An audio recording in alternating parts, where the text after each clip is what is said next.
I look like warmed over hot mess right now. Had lab work done this morning, so had to go without my coffee to get the day started, and had a rough night last night. I took a deep dive into recently released files that have been making the rounds on the news. And I didn't sleep much because of the things that those files contain.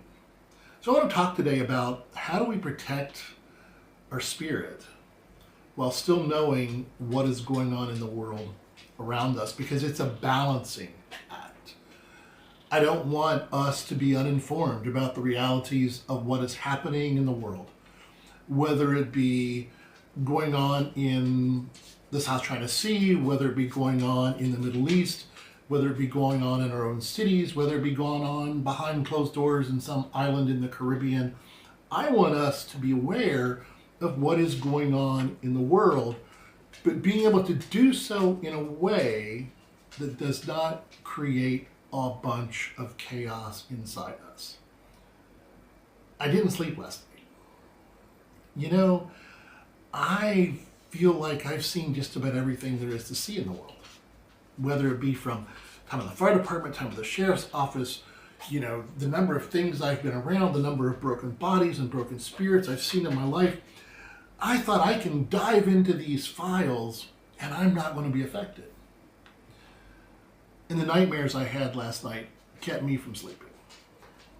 They woke up, and you've ever had those nightmares where you wake up and you go, I really don't want to go back to sleep because I know this one's not going to stop. And the nightmare just kept repeating. There were different characters, but it was the same theme. Someone was in trouble and calling to ask for help, and I could not get to them to save them or protect them. Over and over and over and over. I took a dive in my soul, my spirit, my psyche, my energy, whatever you want to call it, took a hit, a really tough hit, because you read about things that you did not think that human beings could do to one another, and they did. So how do we, as people who are walking this planet, who are part in oftentimes of faith communities, in 2026, who are told to love our neighbor. And as Luther says when he talks about the Ten Commandments, not only are we to protect our neighbor, Luther says we're not supposed to just take things from our neighbor, we're also to protect him. The Eighth Commandment says we're supposed to put the right spin and give people the benefit of the doubt. That's what Luther says. How do we live our lives where we're called to love our neighbor, to take care of those who can't take care of themselves? To uplift the oppressed, to free the captive, to make the blind see. How do we do that without becoming so poisoned ourselves that our spirits suffer? I'm often amazed at the stories of Jesus and the lepers, because I understood what leprosy was, especially back in that 30 to that first century or first century before Jesus, or the first century after. Leprosy was a death sentence. And it wasn't just a death sentence for you, it was a death sentence for everybody who touched you. It was that contagious.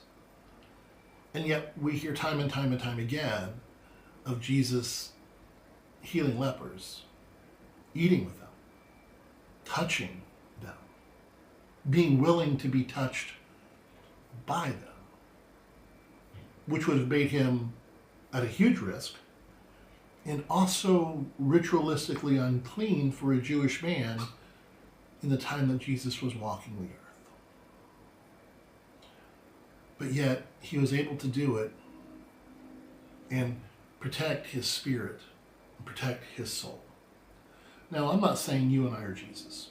I really am not making any kind of comparison that way, that you and I are Jesus. There are things that Jesus did that I recommend we don't try. I may be able to go out and walk on water right now, but the last I checked, the river's probably frozen. So I think I'd be pretty good, but I don't want to try it on a normal day. I've done my best at times to try to turn water into wine, and it doesn't work. I've tried to make just a couple of small pieces of bread go a lot longer than they go, and it hasn't worked. I've prayed over people who's been dead while praying out loud, silently praying, Lord, just let them come back. It doesn't work. So I know I'm not Jesus. But I also know that I am supposed to be in those difficult places, to be surrounded by those difficult things, and yet still try to find a way to protect my own spirit, to protect my own soul, to protect my own mental health and my own well-being. And it's a balancing act. So here's what I'm going to do. I made a covenant with myself this morning as I was sitting in the waiting room at the clinic getting ready for blood work. No more looking at those files late at night. If I'm going to take a deep dive and try to figure out what everybody's talking about, I'm going to do it during the light of the day. And I'm going to take a shower afterwards to wash it off of myself.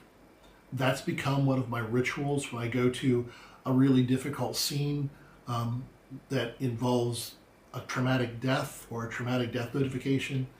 I will come home and take a shower. If it's my third shower of the day, I don't care. I take a shower because I want to wash the day off of me.